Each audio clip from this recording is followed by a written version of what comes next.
You see, something is going to happen. Something wonderful. My God, it's full of stars. Hey everyone, welcome back to the NY Patriot Show. Live Saturday night. If you ain't got nothing to do, I highly suggest to jump in on this. Light one up. Just think about a few things. I got my boy Headless Giant on again with me tonight. I think it was about 2 weeks ago. I had him on to discuss and try to figure out and decode the show OA from Netflix. If you have not heard that one, I highly suggest to go back and check it out. Like I was talking with him prior, what I really liked about that first episode is how he covered a few things at the beginning. And if you don't look at it with that slight view of things, I think you can easily totally misunderstand the whole show. So you may want to go back and actually listen to that before this, or you can listen to this and then go back, but whatever. I think that kind of like really sets the stage for really understanding how we're looking at it. And it was done very well. Thank you. If you want, I could just go over it real quick. It's pretty simple. I try to make it as straightforward as possible. All right. Well, real quick, let me just I got the Headless Giant back on with me. If you want, you can let everybody know you don't have a show, but you do have Twitter and you have Instagram and you've been on another show before. If you want, you can let everybody know about that. Yeah. I go by Headless Giant on Instagram and Twitter. And if you want to look me up, you'll find me there. You'll find a bunch of posts that you might find interesting. And real quick, the three things that I was talking about was, first off, you're not a human. You are a human-shaped donut. You've got a hole in your face and a hole in your ass. And materialists like to focus on the dough, but if you're a spiritualist, you need to be focused on the hole, because it's the hole that motivates you. It's the hole that gets you out there working. It's the hole that you have basically inside of you. If you look at how the human energy field works, it moves in the shape of a torus. So you've got a donut around your body, which is that hole again. Now that's important because it goes into another topic that I was hoping to cover. Second thing is that we speak two different types of language. We've got the water language. Water is always speaking to itself. Anything that flows like water, anything that flows like energy, is anything that has waves, is communicating with itself. We speak the air language, which is a type of water language, but it's more limiting than just the pure water language. The third thing I talked about is how magic, the definition of magic is it is a illusion used to influence reality, right? And so the first form of magic that ever existed was storytelling. Storytelling is an illusion used to influence reality. And that's sort of what we're talking about here with the OA. It's an illusion used to influence reality. Now, how you let it influence that reality is either up to your conscious mind or your subconscious mind. And if you let your subconscious mind lead you around, you're going to have some problems with that. So the news, storytelling, news stands for North, East, West, and South, right? So it's automatically, you should put it in that magic category, because what they're saying to you is this is the story we're telling you about your entire world. We're invoking the four quadrants. Very important to remember when you're watching the news. Right. That's the four towers. You know, you ask any magical practitioner, what do you do first? Well, we make a circle and we invoke the four towers. And it's like, do you see any resemblance to the news when you do that? And they'll probably be like, well, yeah, I guess so. That means they're doing a spell on you. That's what's happening. They're making an illusion to influence your reality.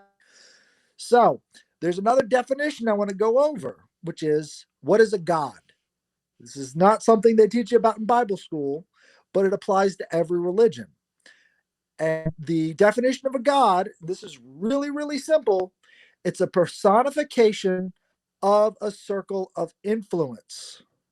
A personification of a circle of influence. So if you're a monotheist, if you're a Christian, and you believe there is one God, that circle of influence is the entire universe. You, as a Christian, do not believe that there is a man with a beard up in the sky who controls everything. That's just a personification of a sphere of influence or a circle of influence. Now you go to the pantheist. Zeus is the personification of the sphere of influence over the sky. And then you've got Poseidon. He's the personification of the sphere of influence over the oceans.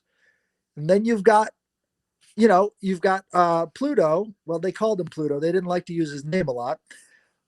That's the personification of the underworld. That's the sphere of influence. So what they would try to do with these gods is they would try to align themselves with the gods. Remember what I told you about being a donut, right? If you're a donut, that means you have a hole in the center of yourself. When you align yourself with a god, that god now becomes the center of you. Now, people, New Age types, they like to say that, oh, you are a god. Unfortunately, that's like saying a bubble is the ocean. It's not the same thing, right? So they're telling you that you are the ocean because you're a bubble. Doesn't work that way. You're just a bubble, all right? But what you can do is align yourself with that God, put them at the center of your donut, and that puts you in alignment with their will, with that sphere of influence. So Sorry. now that we've got that God talk out of the way, we can look back at the show and see what happens when she dies, right? She dies and she goes to this other place. She's meeting up with a goddess. She's aligning herself with the sphere of influence of death. And this death goddess is the one talking to her about where she needs to go and what she needs to do. This sphere of influence, you can call it energy, you can call it whatever. This is how the ancient people navigated their world, is by aligning themselves with these spheres of influence and looking out and seeing how they could be that God's will, how that God's will could influence them. This goes back to the angel talk again, because when you think a circle, a ray that comes out from the middle of that circle would be an angle, right? It's an angle to the source. Angle and angel come from the very same source. So that angle, that angel is the messenger from the source. And oftentimes it's telling you how to align yourself with the source, right? That So makes me what you think do of is, Dark Side of the Moon's album cover. yup, I mean, that, right. that Absolutely. Light, rays, travel in straight lines. This is why they're always talking about the light in occultism. The light, the light. You talk about Phanes, the Greek god of light. He's also Eros, which is also magnetism, right? So you've got light, magnetism, rays. The word angel was changed because of the Angli, northern German people who later called themselves the Anglo-Saxons, later England. England is literally the land of the angels. And that's very important when you remember a guy named John Dee who created the mathematics that made it possible for the British Empire to go all around the world. And he created the Enochian language, the Enochian, by talking to the angels. You're starting to see a pattern here. Now, when the angels get cut off from the source, they become fallen angels, fallen angles. Right. So once we've got this sphere of influence sending out its messengers, which are angles that align you more with the source, with their stories being the first magic, you can start to see the energy of the universe itself. But without that understanding, you're groping around in the dark. All religions kind of keep this to themselves. All these magical societies and everything else will not put this in very plain English for you. They will keep you on the hook over and over again, feeding you little tidbits of information so that you can get to a place where they can fully control you and your understanding of gods and the world around you. you know This what is what I your find. show's all about. I think I was like saying it to you before, and like I really even think like what you're even saying with like telling stories. It's like kind of like wild when you think about it. It's like, if I guess this is something you even have to think about too. I guess it may only work because of the way you've been told language is. But once you have been like learned what I guess words are and what they supposedly mean, once you have that structure in your mind, somebody can just like say something, a vibration in the air, goes up, gets picked into your head. For all I know, just like you were saying before, the vibrations make go through the fucking water now too. In your brain, but like it literally it's coming from like something from the air, then going to water in vibrations to the brain. Like that really is kind of like It really is. science in When you itself. It's like you know simplify how it, to use it so well you can paint pictures in people's minds just from the sounds coming out of your mouth. absolutely. Guided meditations, for example. Your mind is the canvas that a guided meditation is being painted on, right? And the idea is that the water inside of your mind is speaking to itself. Now, there's water inside of everyone's mind. So, what we're trying to do, what we're attempting to do, is to get back that blue language or the language before the Tower of Babel, as they talk about Babel. Like the blue language, or I'm sorry, it's the green language. That's the one that they used back then. And what the occultists call the language we're using now, the red language, because it's colored in blood. We have wars over this language. Before, there weren't wars over the language because everyone could speak to each other's water.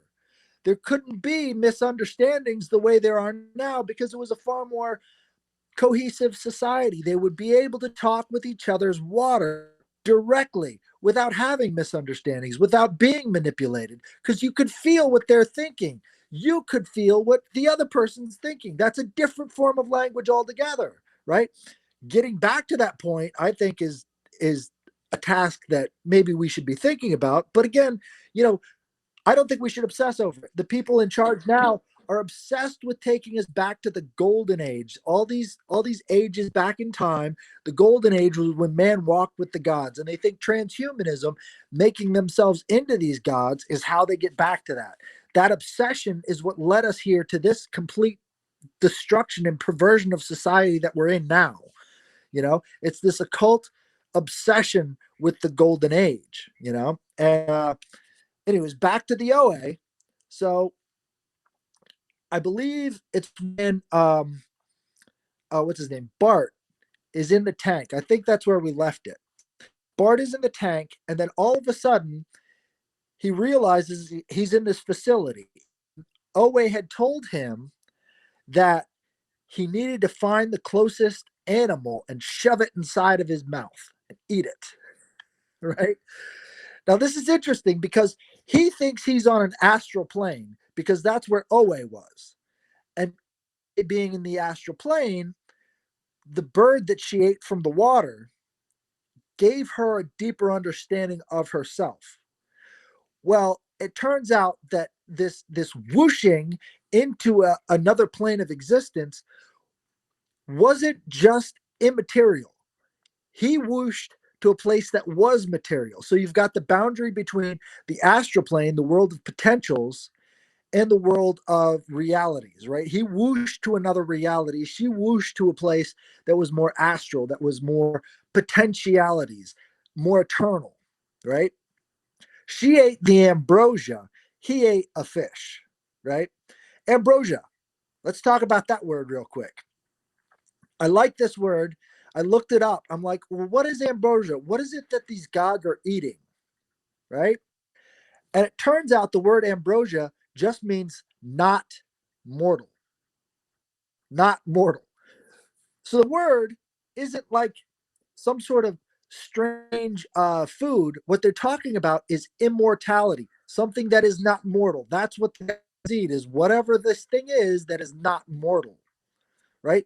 That's what she was partaking of in the astral plane. She was taking part in I guess you would call it a covenant or a what's it called when you do mass and you take the bread, the body, and I know what you're what's talking that about. called? Communion.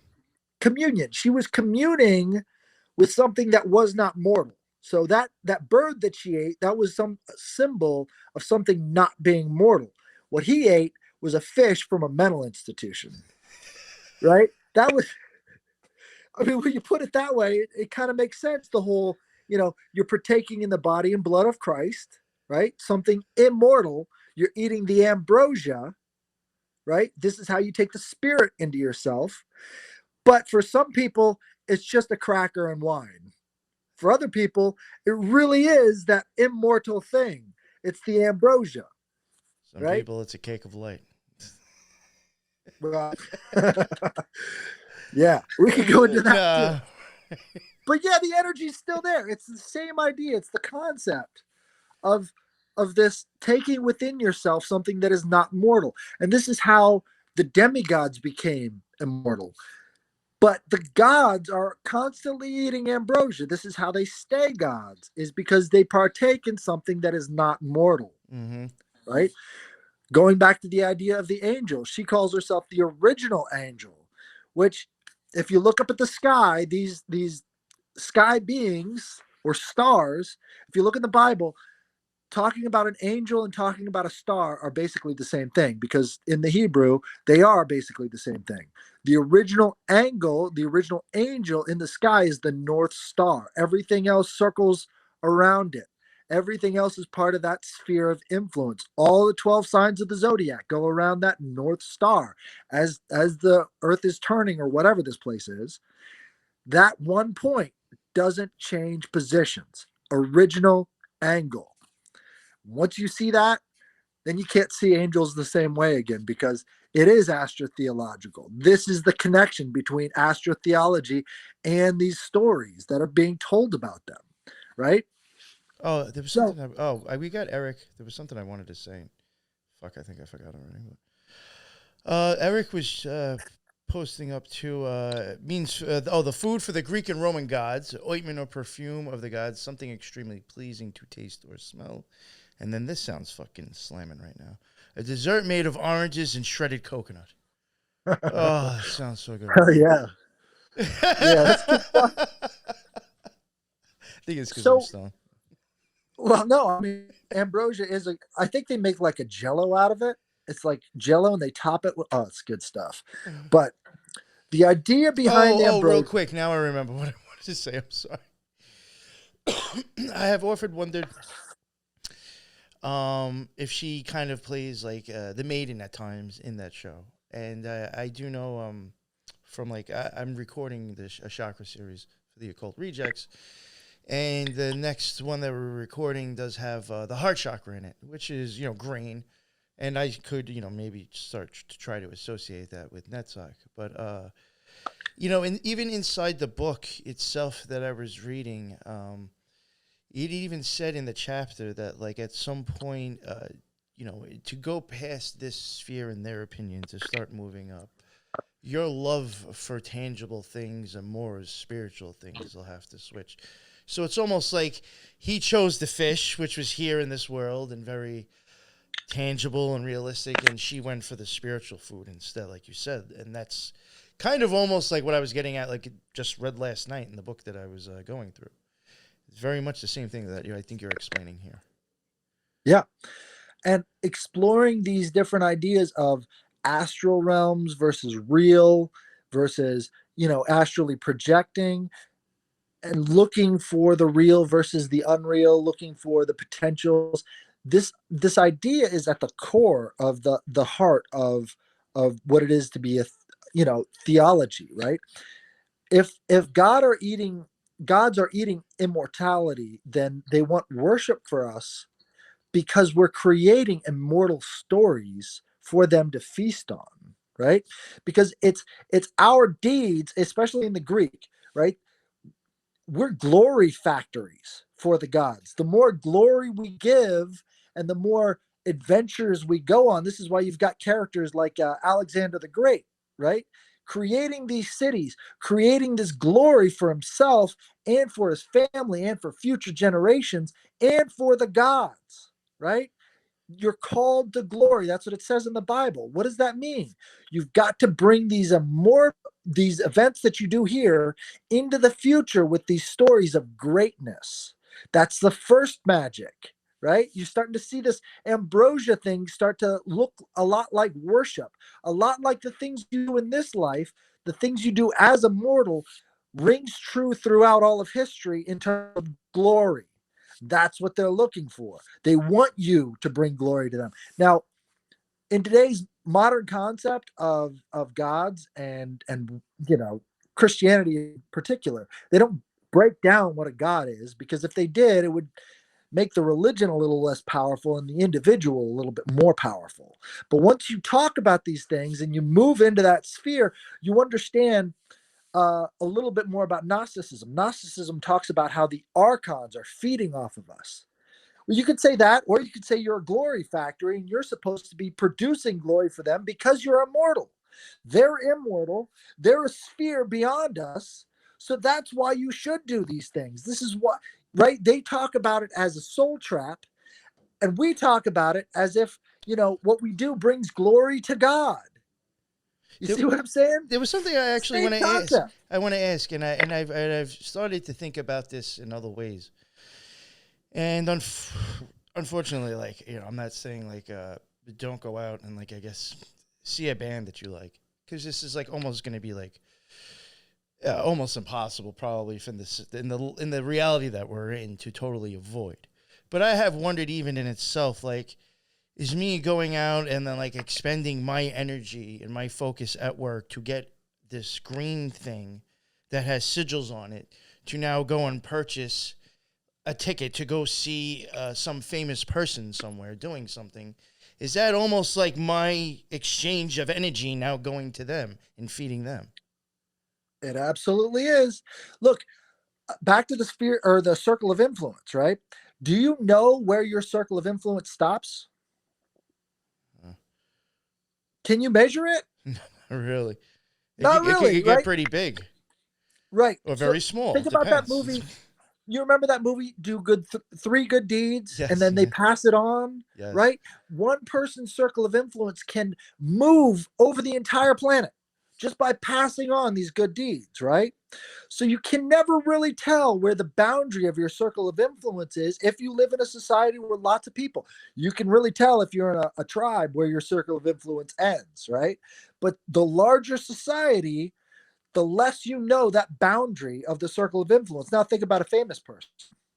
That's as close as you can get to a god, right? Because that circle of influence just keeps on going over and over again with all that mass media projection. This explains why they're so into these ancient religions, is because these ancient religions kind of explain that better than what we have today. Donating to politicians is definitely like people handing money over to gods now. Boom. Yes.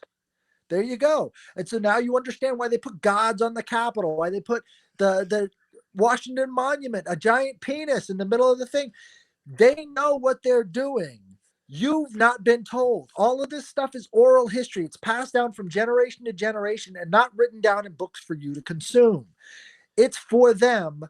The ambrosia is for them because they believe they're making themselves into gods. When you understand what a god is, you can understand how that's happening right now. I feel like that was even kind of in the beginning of Thor's Love and Thunder, actually. Like something to that extent was being shown, if I can remember. Like when the guy first started rebelling against the gods, I feel like what you're talking about is kind of being depicted there, if I remember it right. Very interesting.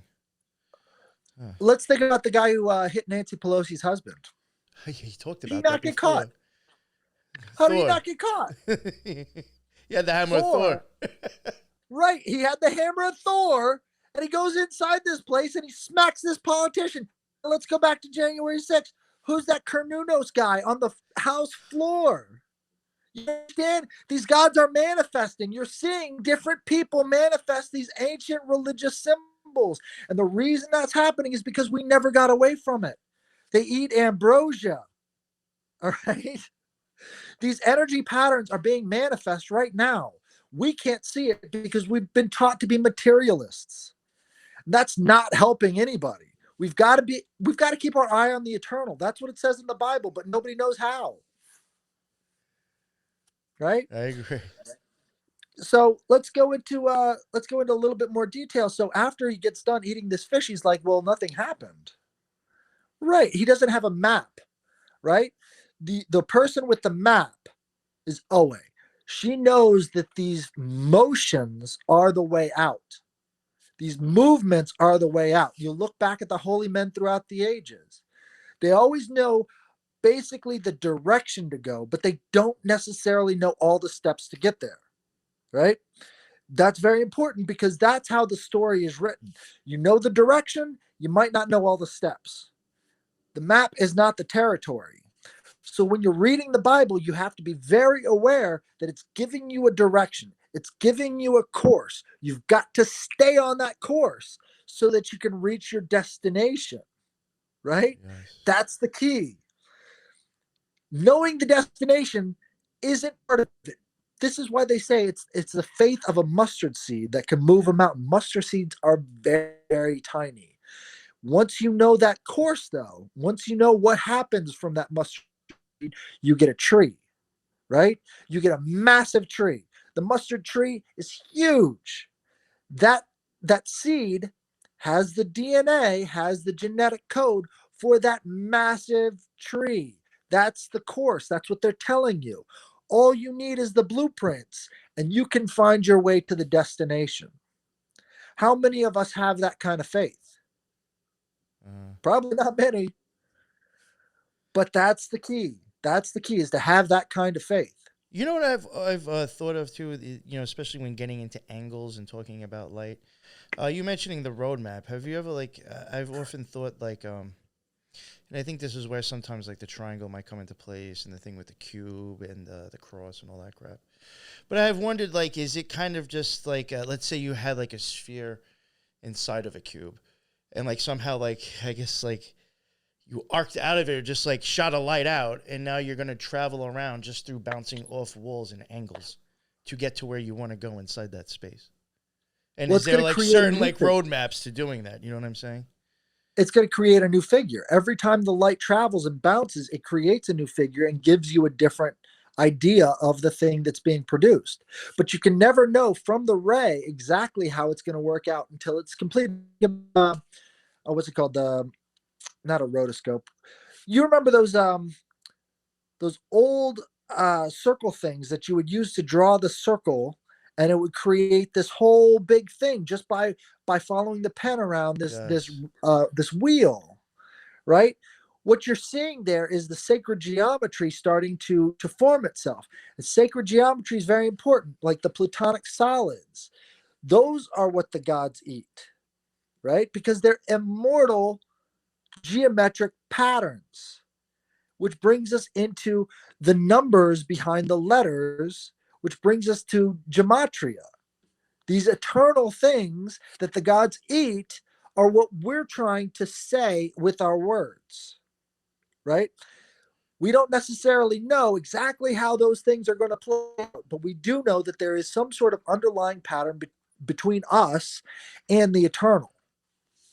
And having that basis should be enough to put wind in your sails and keep you moving forward on that trajectory, right? Now, again, once she realized that she's the original angle, there isn't anything in the world that could stop her, because there wasn't anything between her and the eternal. She knew that it was there, and there was no way to stop it, right? Cap, on the other hand, is completely faithless. No faith whatsoever.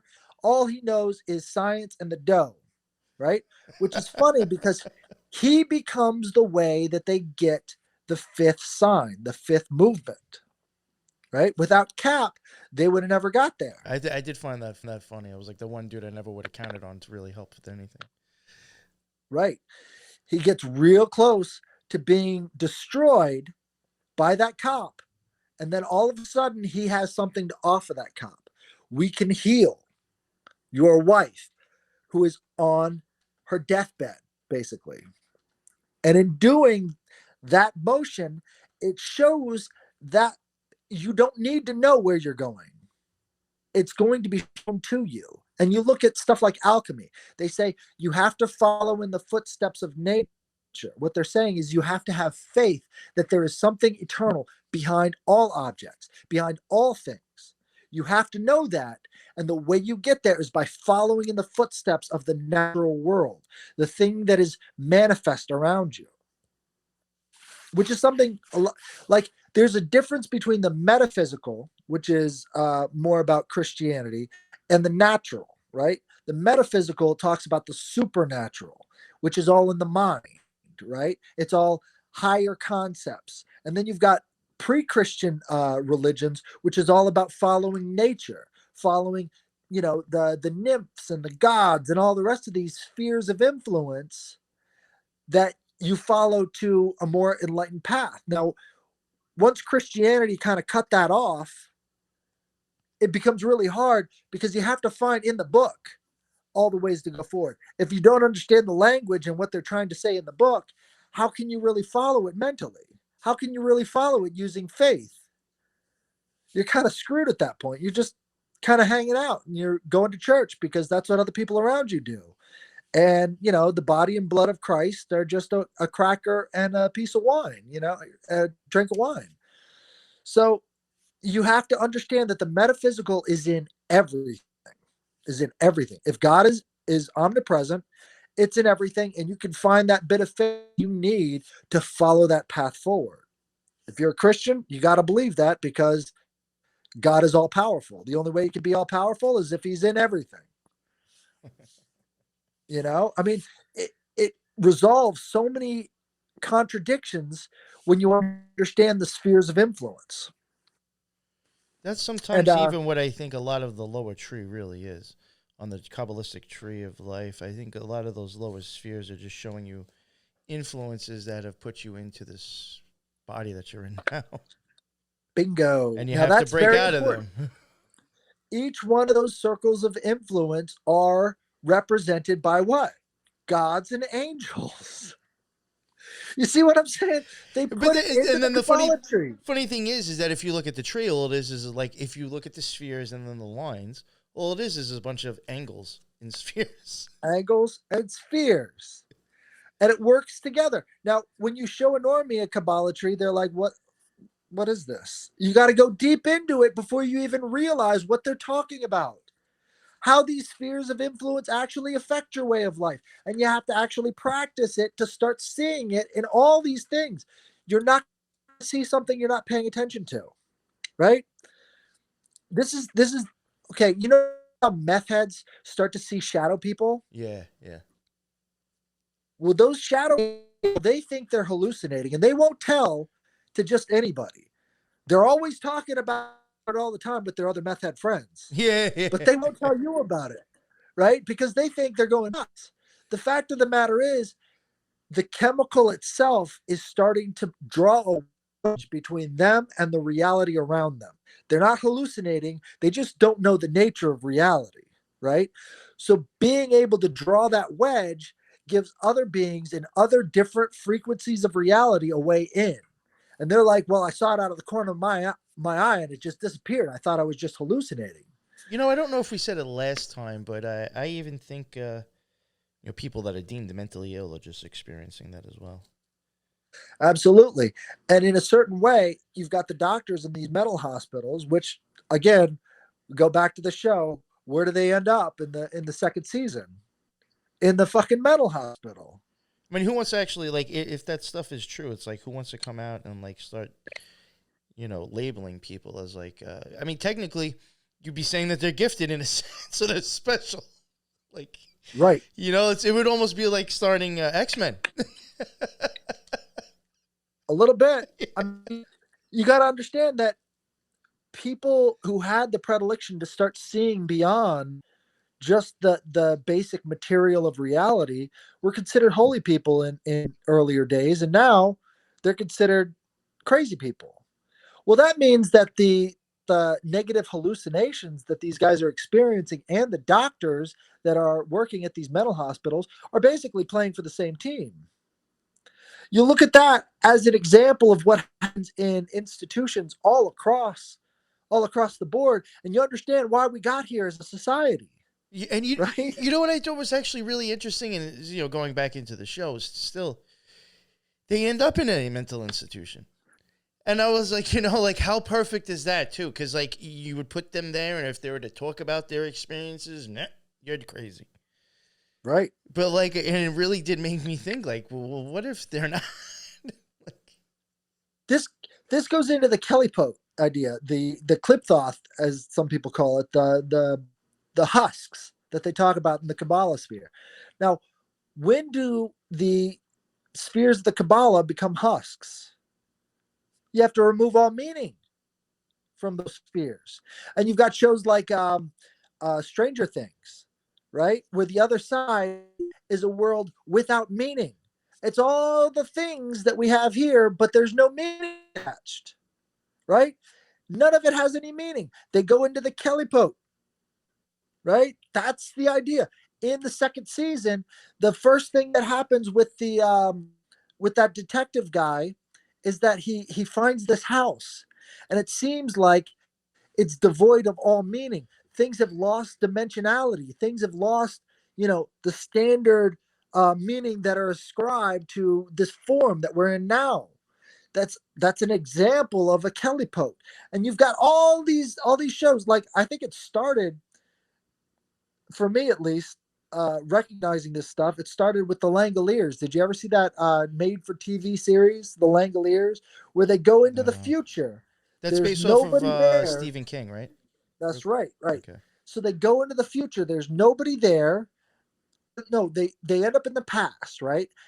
In the past, these other realities are being eaten by the Langoliers, right? So the Langoliers are basically the cleanup crew. So after everybody's gotten done with this place, it all gets chewed up and eaten by these monsters who are basically the trash men of reality, right? So the trash men of reality eat this place that is completely devoid of people, devoid of meaning. I think that has a much deeper conversation, because without people, what are we?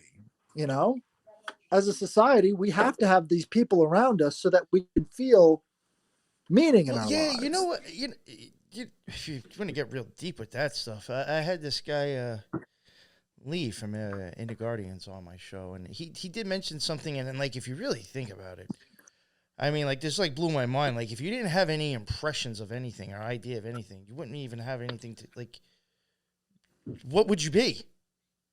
Right. It goes back into Plato's cave, right? So in Plato's cave, he wasn't talking about being separate from reality. He was talking about what we're in now. You're being shown images that people claim are reality, but we really don't know, because we're inside of a cave. This cave right here, up in our heads, that's the cave. Everything that comes into Plato's cave, everything that comes into our reality, is going through our eyes, going through that hole in the cave. You remember last time I was talking about how, there's a cave, and there's a fish slapping his tail on it. Our tongues, we are the cave. We are the cave. So we communicate to each other as if we are caves, as if we are separate, but we're really not separate. We're all made of water. We're all made of this other substance, right? The idea there is that if you can remove from a person's life, you thrust them into the Kelly Pope. So I said before, isn't it funny how the word whole and the word, like the whole thing, sound exactly alike in the English language? Whether it's a 0, which is the whole, or a 1, which is the whole, it's on the same spectrum of reality. You get what I'm saying? So the thought that we exist separately is where we get this concept of the cave, right? And the way that we're maligned by other people for not seeing the same thing that's being shown in the shadows on this cave is where we are as a society. This is what blocks us off from having a deeper realization of our own cave. Real quick, I just want to ask you this before we keep going, because I don't want to forget. H.P. Lovecraft, do you think, like, maybe erasing those impressions of self, could that become, like, the chaos of, like, in the waters as well. There we go. Because H.P. Lovecraft, I think he was exposed to these concepts, and to him, it was terrifying. That's what I'm This getting at. case- Like, yeah, because when you start removing those impressions of self, could it get a little terrifying at first? You know? Right. Well, you go back to the original, like the Enuma Elish, which was the the basis for the Genesis story in the Bible, right? They talk about this ocean of chaos, this watery darkness, right? And for some people, that formlessness is completely terrifying. Could you imagine being lost in the middle of the ocean in the middle of the night? Nothing would be more, frightening than that, I think. I mean, Well, if you could you can't imagine? see, Right, you can't see anything and you're drowning. But at the same time, you're made of that same stuff. There is no difference between you and that ocean, right? So the more you fight against formlessness, the worse it gets for you. But the more you accept the formlessness and you accept the chaos within yourself and understand that it has to be surfed, you have to surf that wave of chaos and you have to find that balance within yourself. That's when you can really start to understand there is no existential dread. It's all the same thing, right? Fighting against it is how you get the ancient ones coming back to destroy reality. Accepting it is how you can come to peace with it. And that's basically all you can do. Now, once you're in that Kelly Pote state and all meaning has been removed from your life, you've got two different directions you can go. You can either become a destructive force of nature that's going to destroy everything around you, or you say, this is where I've been before. I've been here before. I'll be here again. These things are not foreign to me. This is part of who I am. This has always been part of who I am. I'm supposed to be here, and I can make my way out of it. That's the big challenge. It's all perspective. yeah, I know. Even me and Lux have said that there's like he had said it. It was probably like the best way. Sometimes with magical experiences, I guess it's like almost as if like you felt like you were home. Like it's like you were somewhere that you, like you, like it was like, wait, I know this, Yep. but somehow forgot. It's like really Absolutely. weird. It's really weird. It's really fucking weird. But I know what you're saying with that. It's like That sense of familiarity is something that is timeless. Once you reach that point, again, crossing that abyss, it's a timeless familiarity and it's in you all the time. And when we lose sight of that, that's when things become tragic. I think that's what Buddha was trying to say. It's the desire that makes us separate from the whole of reality. It's the whole inside of us that does not see the whole of reality. And real quick, I do want to mention Eric in the chat did mention the law of the trapezoid. We're maybe kind of talking about that a little bit. There's something along those lines. And he says the obtuse angles are magically harmful to those unaware of this property. The same angles are beneficial, stimulating, and energizing to those who are magically sensitive to them. I just wanted to add Right. that. So It's that perspective that changes. And again, when you're looking out through your eyes, you're creating an angle, right? You've got that field of vision. That field of vision, if you're looking for something, you're going to find it. If there's no way that you can see that thing, you're never going to see it, right? It's that perspective that changes everything. You can't find your keys in the morning when they're right in front of your face. It's almost as if you're in a different dimension of perspective. And dimensionality is a very interesting thing too. It talks about Cartesian planes, right? So you've got Rene Descartes, the mathematician. He created Cartesian geometry, which is where we get the x-axis, the y-axis, and the z-axis, which would be the space that we're moving through. He was like the first inventor of this matrix. you know what I've thought about before, and I want to ask you now, because we kind of just touched on it a little bit. But, you're talking about like rabbit ears before. I don't know if you mentioned rabbit ears before. No, I'm thinking you mentioned the tunnels, caves and stuff, and I started thinking of down the rabbit hole, stuff like that. You know how like sometimes people will like do that, or like they have like the rabbit ears. I've often thought it could be like a very multi-layered thing, or it could be different meanings, but all deep. I have often thought, like, could that be like maybe going back to Jacob's ladder? But I have also wondered, is that even simply like your eye sockets going back into your brain? Well, Jacob's ladder is interesting, and I wanted to put this out last time about the omphalos, right? Because Jacob, uh, he slept on a rock. They call it Jacob's pillow. That is one of the most holy places for the Jewish people. Is Jacob's pillow, right? His mind was on top of the rock, which connected him past, present, and future to a superstructure of reality, right? Because all rocks do that. It's eternal. Back to the ambrosia thing, right? Well, the Greeks had a rock too that they call the omphalos. Now, the omphalos, the navel of the world. That rock is what Gaia, no, it was Thea gave to Kronos instead of giving him Zeus. Because as you know, Kronos was eating all of his children. Time was eating all of his children, right? And what she gave to Kronos was this rock wrapped in a cloth, and he ate it instead of eating Zeus. And Zeus was able to grow up, mature, and come back and cut off the junk of Kronos, again, degenerate, create a fallen angle. All men have the angle, right? We have the 90-degree angle that is generative, that creates life. Again, talking about the angles and angels. So when they're talking about angles and angels, that should be a good indicator of what's going on there.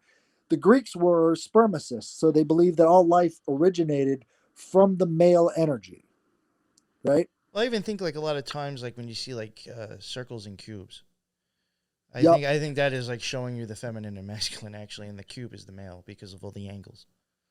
Right. The women got So the this curve.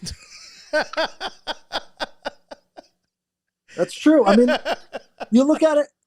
Have you ever gotten a comic book, How to Draw Comics?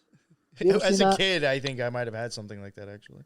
Right. They teach you how to draw female figures by adding angles, right?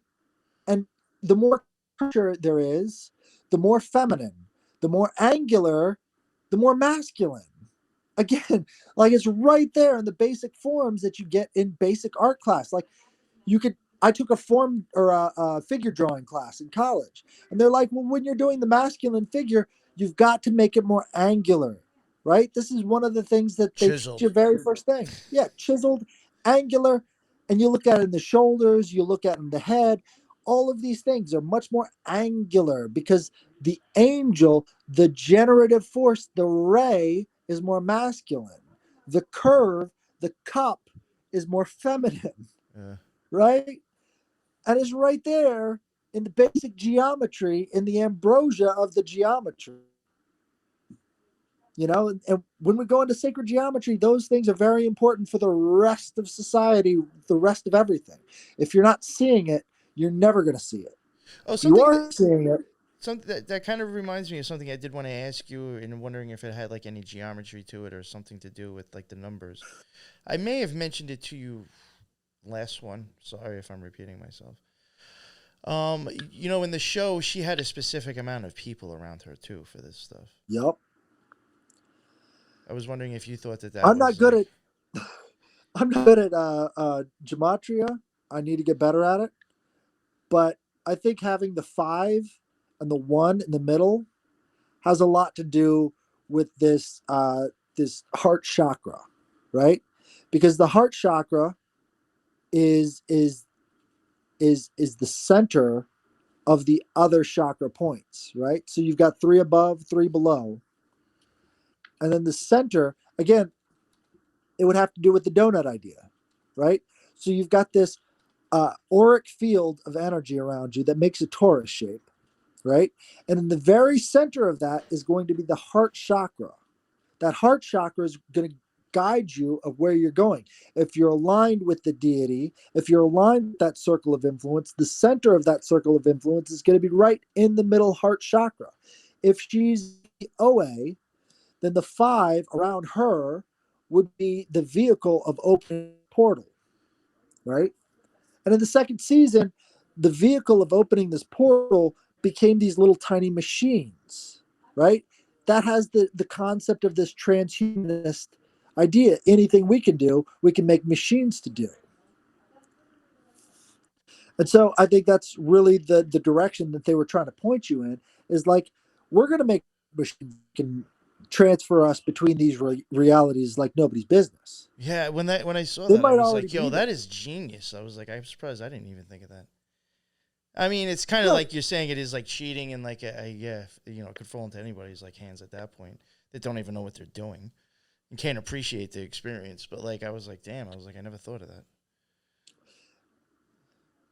I think technology represents the loss of wisdom, right? Yeah. So as Well, we there's something becoming behind actually having the experience and knowing why you're learning that stuff. absolutely, the learned knowledge is the point where a human stops being a machine, right?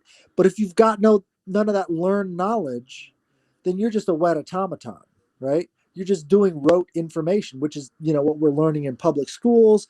It's all memorization. There's no theory behind it. We can't understand how ancient man was taught these things. They would teach these things to people by looking up at the sky and making references to the sky, and becoming familiar with the angels. The angels would bring knowledge to humanity. So, if you're talking about the book of Enoch, he talks about how the fallen angels brought metallurgy to mankind. This is a way of learning knowledge that is very different from what we do today. They would summon spirits, and those spirits would give them the knowledge that they would use in their metalworking. Well, we don't do that today. It's all rote memorization. Somebody's doing it. Somebody's keeping the old ways alive because we keep progressing. So all that knowledge, all those rays of light that they talk about in occult literature, the 7 rays of light, all the rest of the stuff, that's all being lost to us. You know, we don't have access to that. And even the people who talk about this stuff, they don't have any deeper conception of how it actually applies. Once you apply it the way, in simple language, everybody can understand it. When you come up to an occultist, you've got 2 different types. Like the J.K. Rowling type says that magic is passed on through the genes. Sounds very eugenics based, right? And then you've got other wise men who say anybody can learn this stuff. This is simple stuff. You just have to set your mind to it and keep working in that direction. And they don't tell you how to do it, but they want you to have the learned experience along the pathway. I think we're at a point now where, if there is a college of light, they've dropped the ball, because it needs to be simplified. It needs to be given to the people that they can experience it firsthand. I'm trying to do that. Nobody tells you what a god is. Nobody tells you what a human is. Nobody tells you what magic is. They just don't give it to you. And the reason they might have done that in the past is because they wanted you to have the learned experience of finding the stuff out for yourself. But look at where we are as a society. It didn't help. People aren't going down that path. They're going down the technology path. Well, look how well convenience with technology has gotten us. Right. It's We've really lost more our of a wisdom. shit show.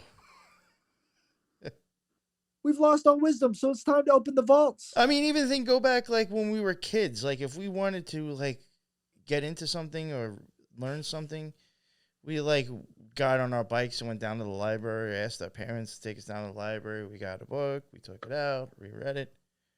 Now It was it's a just quest. it's just like, oh, a meme just told me a whole book. It was a quest. If we look at our story structure, right?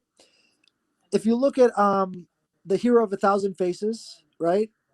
He talks about story structure, how every story has a beginning, middle, and end, and then every beginning, middle, and end has a call to action. You enter into the unknown, you come back out of the unknown a different person, and that's the conclusion of the story, right? It's almost like you're entering Plato's cave at the beginning. And every story has that structure. Anytime you tell a story, it has that structure.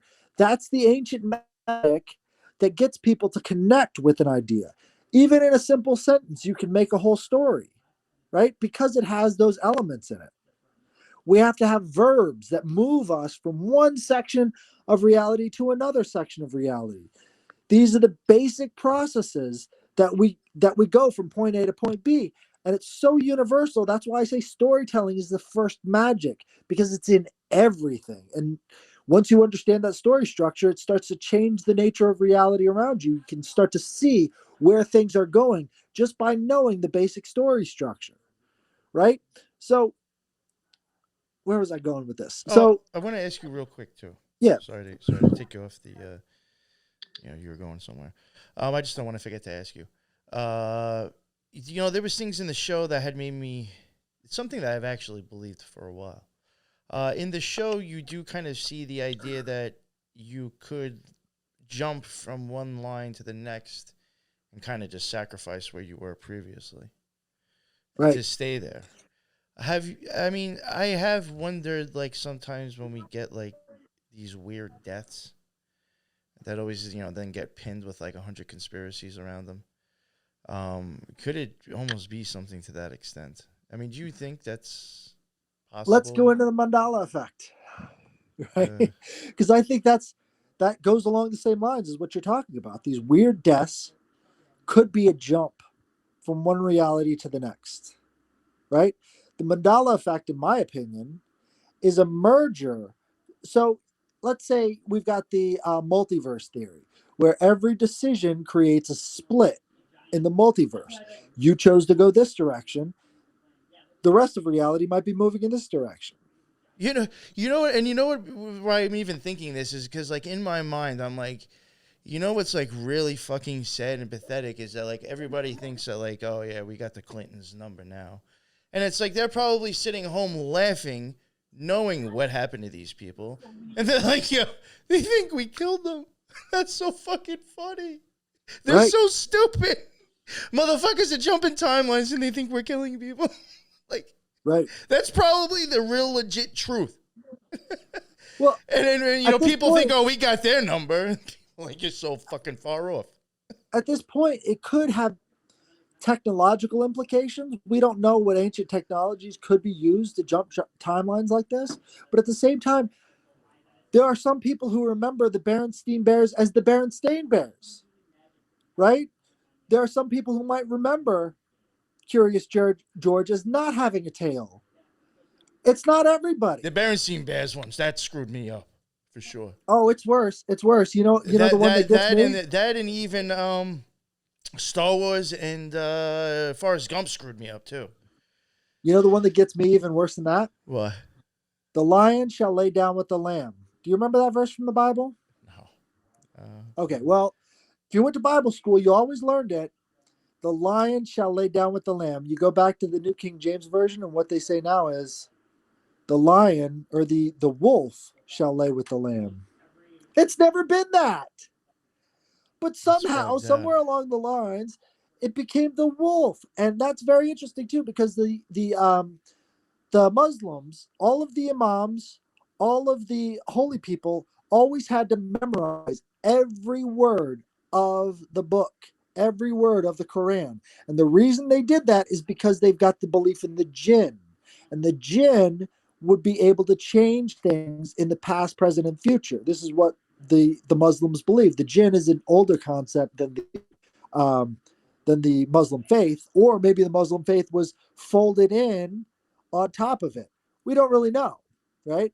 Again, it's a lot easier to fold these realities in on themselves because they're separated in culture. Once you've got mass media consumption, then everybody remembers things differently because you can fold these realities in and then people will be like, no, this is not the way I heard it. So these imams would have to memorize the entire book and they would have to discuss it with other imams so that the jinn could not change the words in their book. Are we doing that? Are Christians doing that? Are they memorizing every word of the Bible? No. Well, what happens if you don't? Some other force from outside of this reality can come in and change it. They can fold another reality in on top of it. You think it's possible to, like, take that energy and, like, suck somebody out of their head and put that in there instead? Well, that's what demon possession is, right? Oh, yeah. They suck the guy out. They suck them out of this reality. Who knows? They might be in a different reality. Sometimes I've How do you wondered know if where like there's you're? people walking around that are just like bodies used for shit like that.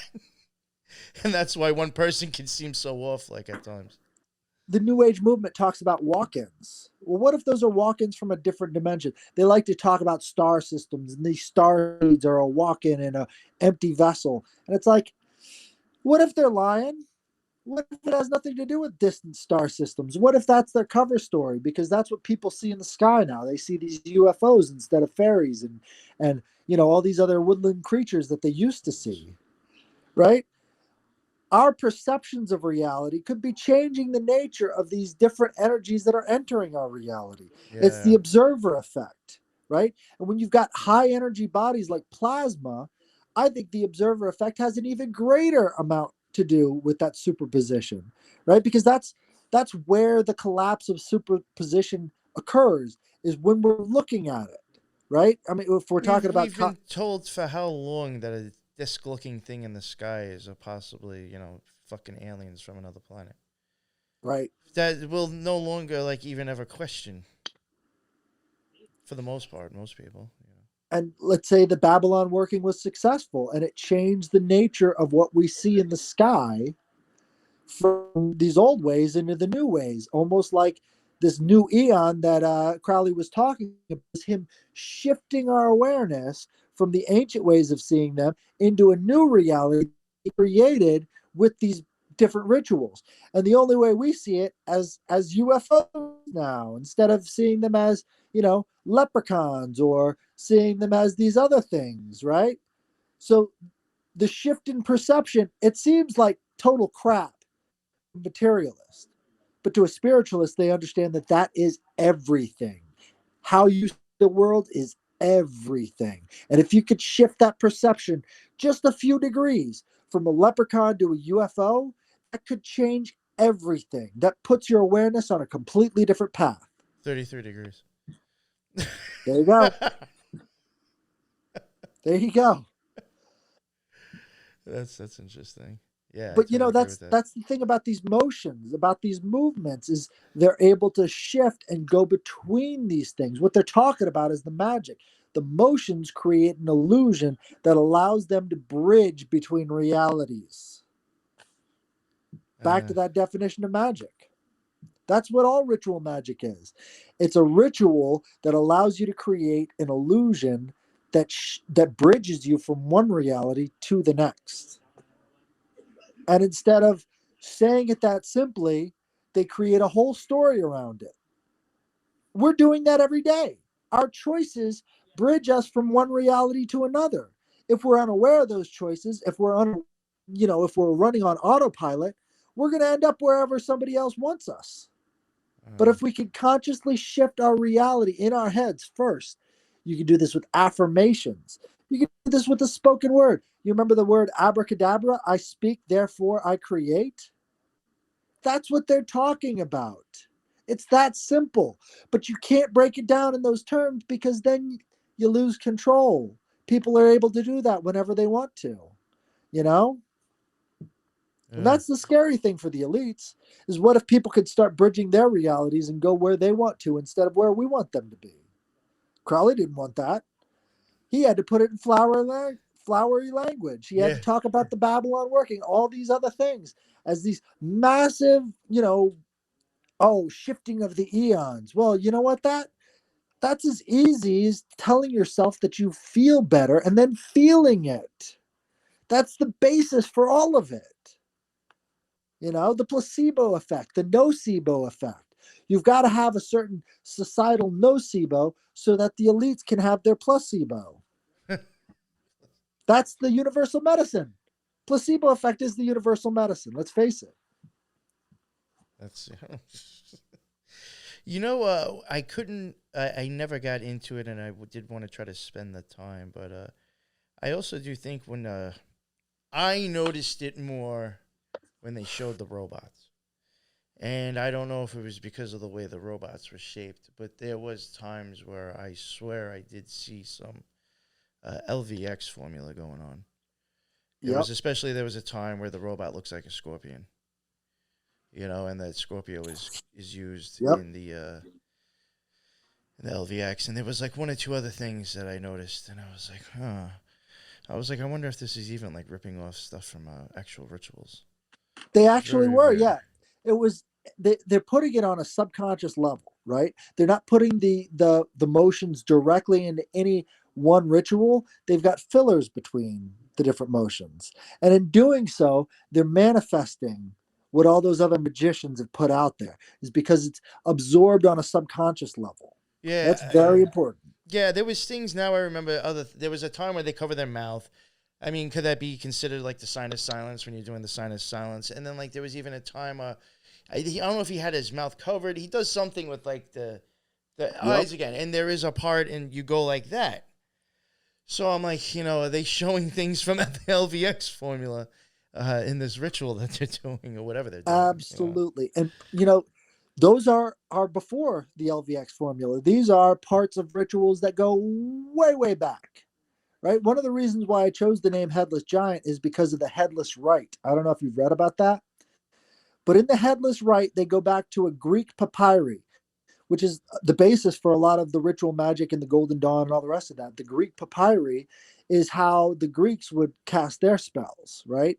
And in the headless rite, they talk about the god above all gods is this headless giant, right?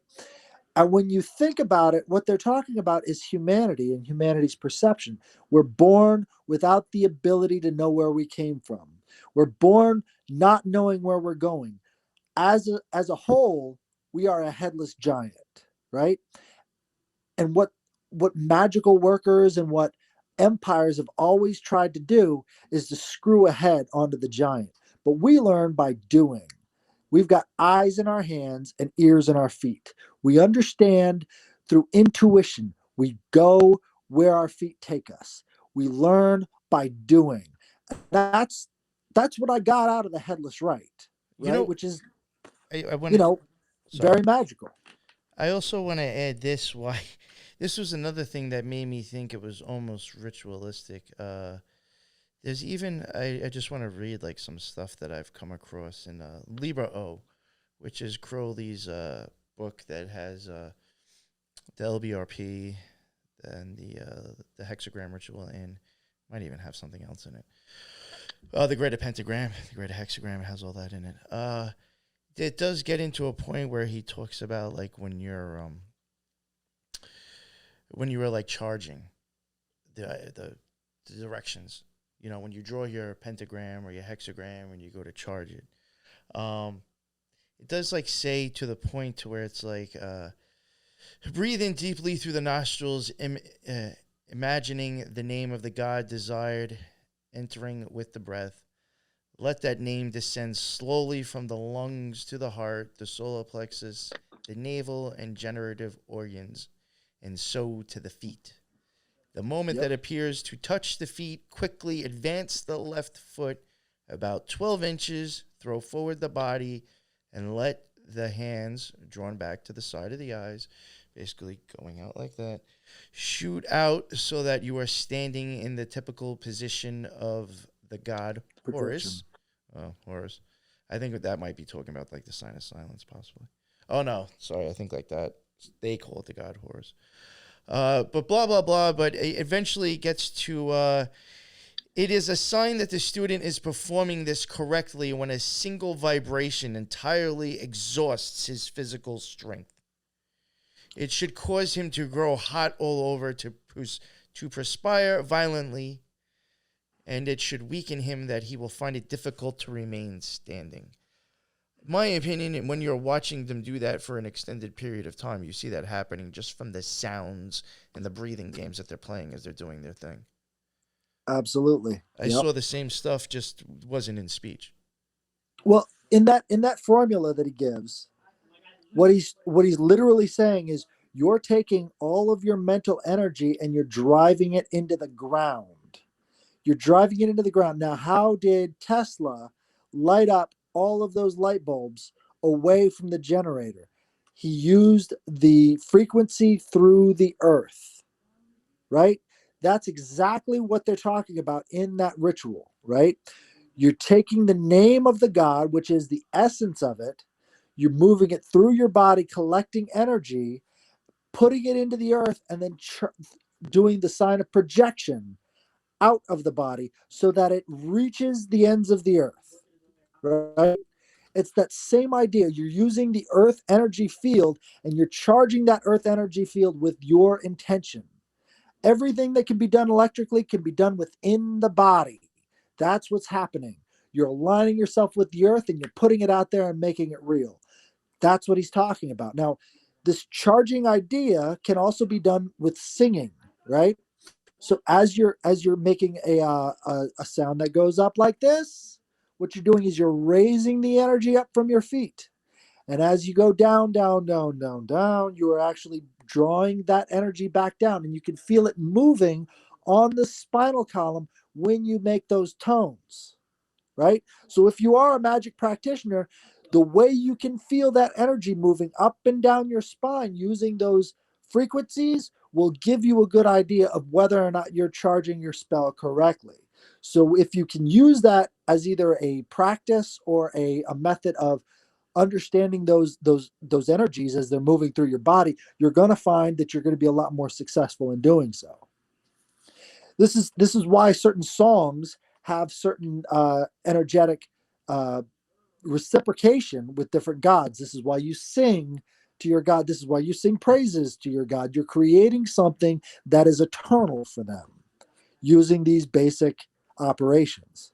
You know, one time I did mention, I'm sure prior multiple times. I don't know if you've ever heard it though. You know, talking about this and going down, I just find this very familiar with an experience that I had. I did say one point I was like doing some I was doing a ritual and I decided to do the middle pillar in the middle of the ritual. To go into like a kind of like a pre-meditation into meditation. And that does go from the top down. And I said that during the experience, when I got down to the bottom, it was almost like one of those things at the carnival where you hit it and it shoots back up and hits the bell. It was like Ding, as ding, if ding. when I went down, all of a sudden, like it's like a rocket launched off. And I was like somewhere else. But it was really weird because I felt it just come up the middle of me. Right. Well, I think everybody's experienced the goosebumps when you hear a song that really resonates with you. Oh yeah, right. Right? That's the energy moving over the top of the skin and through the body, right?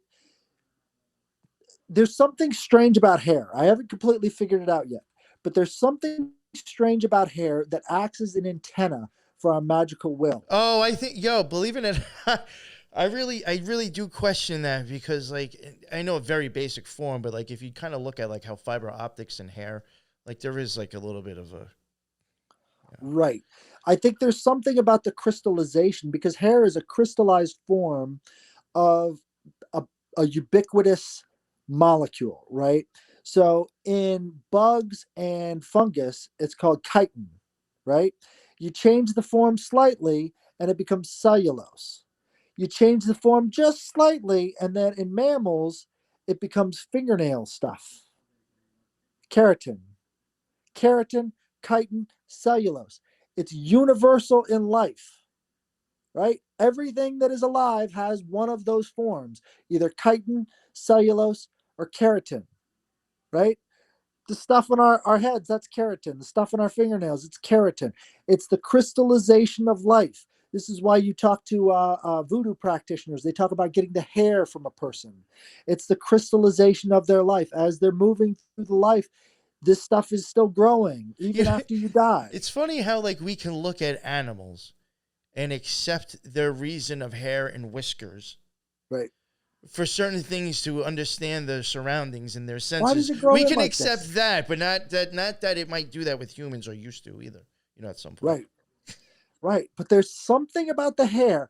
And I think if there's any magical practitioner out there who's experienced with creating spells, what you need to do is you need to find a way to use will to actually imbue the crystallization process as it's growing out of your face, as it's growing out of your hair, because I think there's a lot of whenever you talk about witches, the very first thing that always comes up is their hair. The hair has something to do with their magical powers, right? I think this is how you have people transforming into other beings, like lycanthropy and stuff like that. You're supposed to drink out of the footprint of a wolf on a full moon, and there has to be wolf hair in the footprint so you can uh, transform into a wolf. There's something about the crystallization of this energy into keratin that has to do with this transformation. Now, being mammals, we have this keratin, but I think it's universal. They talk about the scales of the dragon. They talk about the scales of these magical lizards. These are very important things. It's all, you know, in lizards, it's keratin too, but it's the same idea. I wonder if that goes back to like the lizard people. It could. I mean, I think that there's a certain type of electrical energy that is transferred through the hair that we don't really think or talk about. I gotta go listen to David Icke and see if he ever mentions keratin now. I don't think he does. Nobody does. I didn't know. Well, he mentions the lizard people. I didn't know how closely related keratin and cellulose were, but it's the same substance with just a tiny molecule off. And we're talking about all life on the planet has either keratin, chitin, or cellulose. All of it. And then you're talking about bones and bone density. And, this again goes into this animal alchemy. You've got the three forms of alchemy. You've got animal alchemy, animal kingdom. You've got plant alchemy, and then you've got mineral alchemy, which would be, the with the metals and all the kingdom mineralia. It's all basically talking about these different things and how they apply in these different kingdoms, right? This is how the energy is condensed, and this is the vibration it's giving off. Once you get down to that level where you can understand the vibrations from the higher ideas of gods down to these different kingdoms, then you're working with gas. Then you're talking about real magic. Then you're talking about transferring energy on a completely different level. People have been doing this. They haven't told you about it. You have no way of getting there without the basics to get there. Again, the basics were never explained to you. Yes. But, that's where we're at. So that's what I want to leave people with is these basic definitions, I think, could take you down that rabbit hole, but you have to be willing to listen and have to be willing to resonate with these things. As you resonate with them, you're going to find more and more stuff that applies, because I think the feeling of being trapped is the most damaging feeling in the world. And that's what applies to every low point in someone's life. They feel trapped. One thing I want to ask you about the movie. I mean, unless you got to wrap it up. I mean, I'm not go ahead. constrained right now either. I can go for at least another 20 minutes, if not more. In the movie, I look at it as it kind of like spinning I guess dressing up truths. Yep. And presenting it to people as fairy tales. But like, in your opinion, do you think like what I'm getting at is that I think this show is actually showing the public that people can actually come out of themselves, experience out of body experiences, possibly screw around, jump things. I do think that's all possible, actually.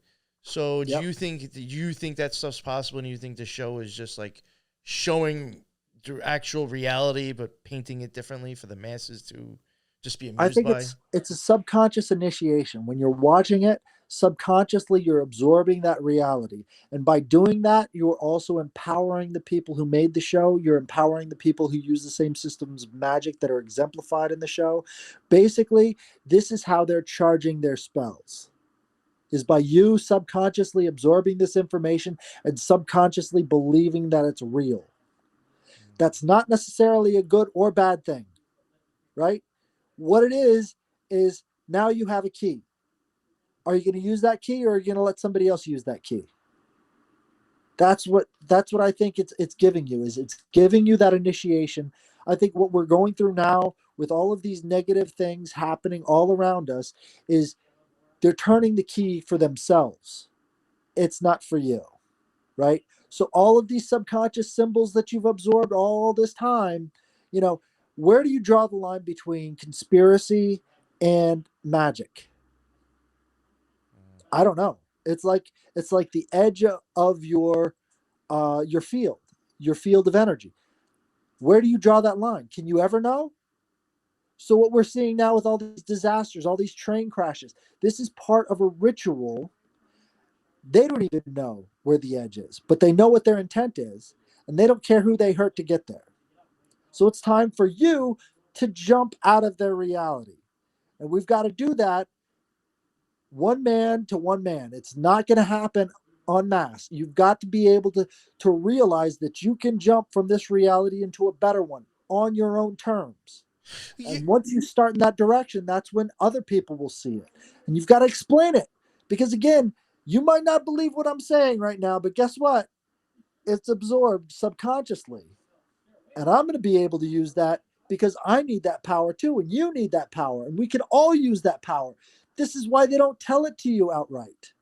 I think the initiation thing that you said, I've heard other people say that, and I've even kind of said that myself. I really do think that's like a really good point. And from my own experiences, and I guess this is like how I can see it happening to the public really easy, is like even for me going through initiations with the OTO. I think for the most part, and for most people, I don't think I'm alone with this that have done it. Especially if, I guess it's probably even worse for people that don't know what's coming. I pretty much knew almost what I was facing going into each one because there is books out there where you can find out. So like not everything was totally off guard for me. I was like kind of like already like knowing I'm willing to do this. It's even I wouldn't have signed the paperwork probably to petition unless I already knew. So, but during those things, even when I knew what to expect, put it that way too. And I, even read the way that the altar is going to be set up and things that are going to be said. When you get into it, you're like, for me, I was like, what just happened? Yep. What's going to happen? Not much of like, well, all right, this is just where I am. You know what I'm saying? Like, I was so all over the place that like by the end, like if you were to ask me, like, took me out of the room and like, what does the inside of that look like? I'd probably get like fucking half of it wrong. Yep. Because I wasn't even paying attention to it. I was like so worried about like what's coming next that I was really never in the moment to actually look around and see everything. And I have often like thought like, is that what's, and the thing with also that I want to get mentioned is that like after you do these initiations, you can then go back and do, as long as you've taken it, let's say for the first, if you take the first, you can go back and watch other people take the first that are coming in. So when you go back and do that, sometimes when you go and sit there and you're on the side, you're like, oh, wow, like there was a lot of stuff I forgot about, a lot of stuff I didn't see, and now like sitting on the sidelines, you can actually see it. And it can actually even mean more to you now because you're actually really seeing everything that's going on. I often wonder, like, is that kind of like what's going on now? With stuff that's like in the media and stuff out in the streets and the news, it's like, are we being magically initiated? But the thing is, it's like we're just seeing it from the wrong angle. We're like, we're me again. We're like, I'm in the middle of things, not really knowing what's going on because I'm all over the place and not seeing it for what it was until like way later. Initiation is the definition of a liminal event. On one side, you're one person. On the other side, you're a different person. In the middle is that initiation that takes you from one reality into the other. What they're trying to show you is that this initiation moves you from point A to their point B. And this is one of the things about the Freemasons and the 33rd degree and all the rest of the stuff is that they want to transform you into part of their hive mind. And the only way to get from point A to point B is to have you initiated into their ceremonial ritual. From that point on in your lifetime, you can never become uninitiated. Yeah, I think even like I remember one thing that even caught my attention and made me even wonder more of maybe being misdirected by accident. I'm not saying it's being done on purpose. It could be whatever. Maybe I'm just looking at it the wrong way. But there's times in some of the initiations where they'll tap certain parts of your body. Later on, after you do initiations, they will do a class. and you can go and kind of somebody. Normally, it should be somebody who actually was in the initiation, kind of giving like their little 2 cents on what they thought some of the things meant, or some ideas of like what did this mean at this point. They'll touch on that, and one person did mention, and then like once they said that, like it was quite obvious when you think back to other ones. The places where they're tapping was literally to activate those chakras, or to at least bring attention to that area. Right. So I'm like, like you're telling me these other times you did that to me, you're turning and shutting shit off on me, and I didn't catch it right away. I was just like, yeah, this is very important when it comes to Chinese healing, right? It's all about tapping certain areas and bringing energy in key into that area, right? So, for instance, like if anybody has any uh, shoulder problems right back here, you ever get knots right back here after a long day of work? It just hurts like crazy. Well, if if you've got problems there, you've got to go down to your shin bone, right? And on your shin bone, you're going to find a tender spot, right? You're going to find it because somehow up here is connected right to your shin, and you're going to push on that spot for 30 seconds. And when you do that and rotate your shoulder out after that 30 seconds, it's not going to hurt anymore. Now, why is that? It's an energy connection. This is something when they're tapping on different parts of your body, it's creating a flow of chi, right? It's creating that energy flow. They have to tap on these points to activate the chi in that area so that you can move into that initiation. Again, your energy body is part of this initiatory process, right? So when you understand Chinese medicine and you understand the prime meridians and the secondary meridians and all the rest of that stuff, all of this becomes very, very, very real to you. Westerners don't do that. I mean, when they're tapping on parts of your body, you're just like, well, what's the purpose of this? Unfortunately, you don't really know what you're being initiated into. They're just tapping, and you think, well, this is probably some sort of strange ritual. yeah, No, or it's get your very attention, energetic. throw you off. But no, I mean, yeah, Right. No, it is very energetic. They are taking your key and redirecting it without your knowledge, basically. But I mean, is there any way for you to know that if you're not actively engaged with Chinese key medicine? Of course yeah. not. As Westerners, we're easy prey for energy vampires because all it takes is a touch here and a push here, and somebody has complete control over your energy system.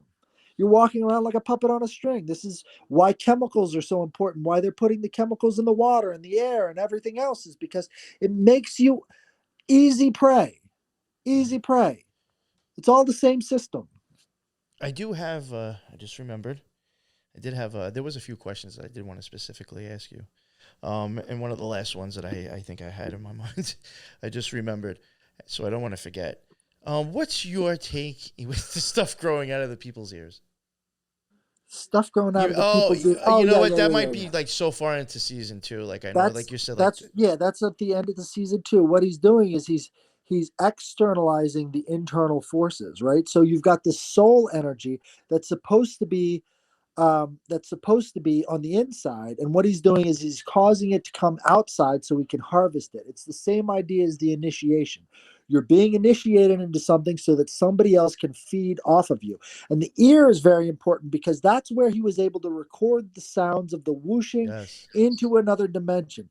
That's the soul sound. So these flowers growing out of the ear is the internal manifestation, which would be the thousand petal rose, the or thousand petal lotus that happens in the heart chakra. That's the physical manifestation through the ear of that energy source. It's sort of like creating an external chakra with actual physical matter. Of course, something that Hap would be into is his name Hap or Cap. I think it's Hap, right? HAP. But he's interested in harvesting that physical energy because that goes along with his character. All he wants is the physical manifestation so that he can do with it as he pleases. All the people that are in his tanks are just tools to him. He's just a materialist. That's what he's trying to use them for, is for physical energy. That's always the end of any materialist, is they look at people around them like tools. This is why we've gotten to this point right now where we are at. So that physical manifestation, the thing from the ear, that's the soul. He's harvesting the soul. Yeah, I did. I did think it was actually a funny way of like what you said. It's like almost showing him harvesting again, but in a physical manifestation. You It's know, and got to go it's back in. in the waters again too. You know, like The waters of birth. Yeah, I absolutely. And I these again, like the Egyptians talk about the blue lotus, they talk about these things as being integral to the soul, integral to our life. We've lost all of that context. You know, I've we even don't like know what the Egyptians are talking about. We're just now discovering that it's, when they have these statues, those are parts inside of our bodies. That's inside of our brain, what they're showing with the Eye of Horus. All of these things are within us. And they were talking about it back then because they had the angels or the angels talking to them from source, you know? And that's the idea, is we're a reflection of source. So what are we doing? Where are we going? backwards. Right. No. Right. That's really the whole problem is that I think we're getting projected backwards and we have to go the other way. Absolutely. It's because we have technology with no wisdom. And I think that's by design. Absolutely. And, if there are any light workers out there, if there are any of these high level light workers that all of these cults and all of these new agers are talking about, where are they now? You know, Heroes don't just pop up out of nowhere. They have to build a following. And none of these people have built a following that is healthy. Not a single one. Not a single one. They need to be healing the sick and they need to do so without ego. I haven't seen it. The closest thing we have is the Reiki practitioners that don't charge $1 million for an initiation.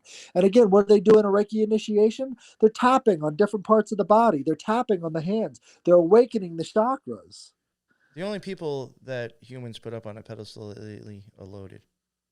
Yeah. Yeah. So the only way people are gonna like you is you have to be loaded or a Yeah. politician. You got to be Elon Musk for people to look up to you. But, when you can Tate. speak to them, with the water language, and that's what I hope I'm doing, is speaking to your water language, hopefully it resonates. Hopefully it gets in there and allows you to start seeing the power that's within you. You don't have to summon gods. The gods come when you call. It's the energy. Like, I draw the distinction, like I'm an emanationist, not a creationist, right? So a creationist would believe that we live in a world that is manifest by the will of the creator.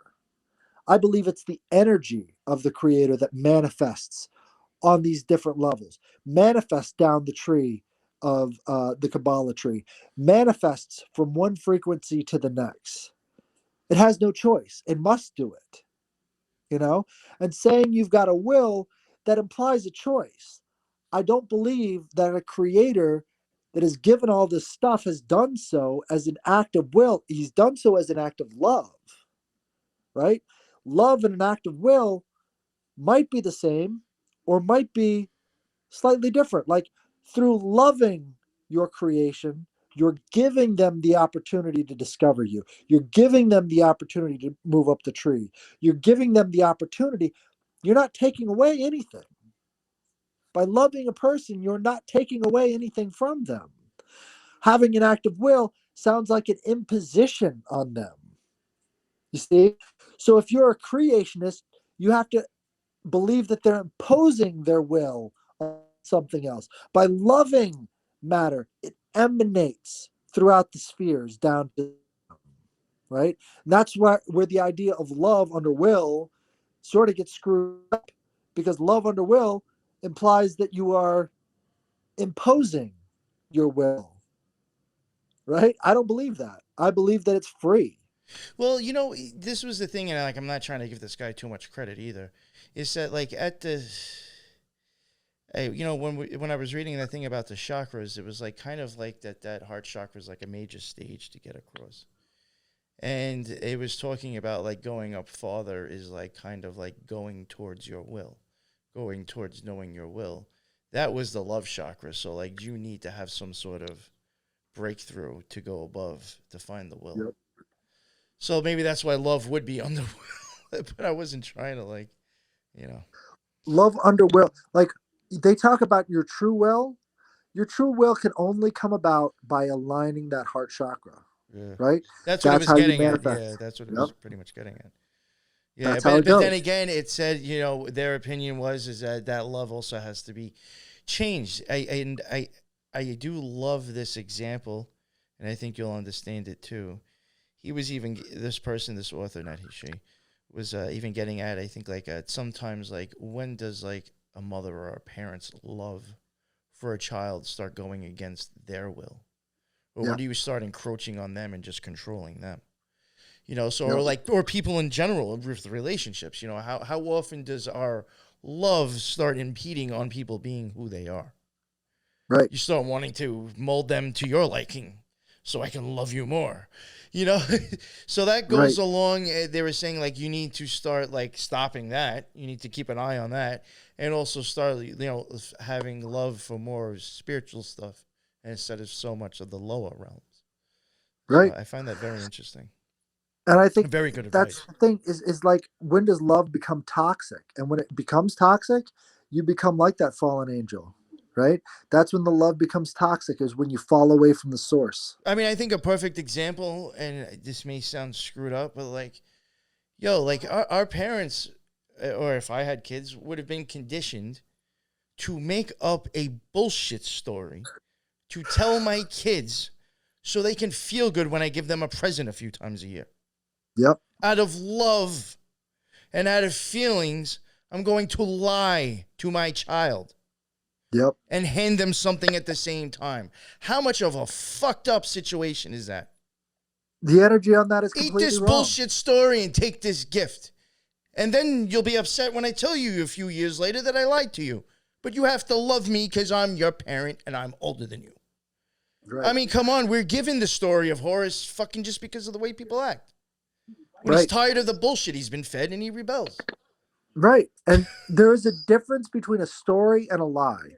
And when you're telling a story, it needs to be from a place of love and it needs to be from a place of instruction, not in a place of limitation. Instruction doesn't limit the person you're giving it to, it gives them a different option, right? And you have to have that option open every time you're giving instruction, because if not, you're controlling, you're suppressing, you're imposing your will on top of their own. Like for real. Like if you think about it, like you know, the kid, your kid one day wakes up and he's missing a tooth. Like, all right, here you go. Here's $5. The kid's still gonna be fucking happy. Yeah. But we gotta tell this kid that some outlandish fucking story that this little thing came and left the money underneath your pillow, so you were more excited and more happy about me giving you money. Like all it really is like it's all like you wanting to feel good about making your fucking kid happy. Right. Well, it's like stage It's like, magician. and like I'm gonna lie to you to do it. Like what the like if you really do think about holidays, like that's like a real mind fuck. Yeah.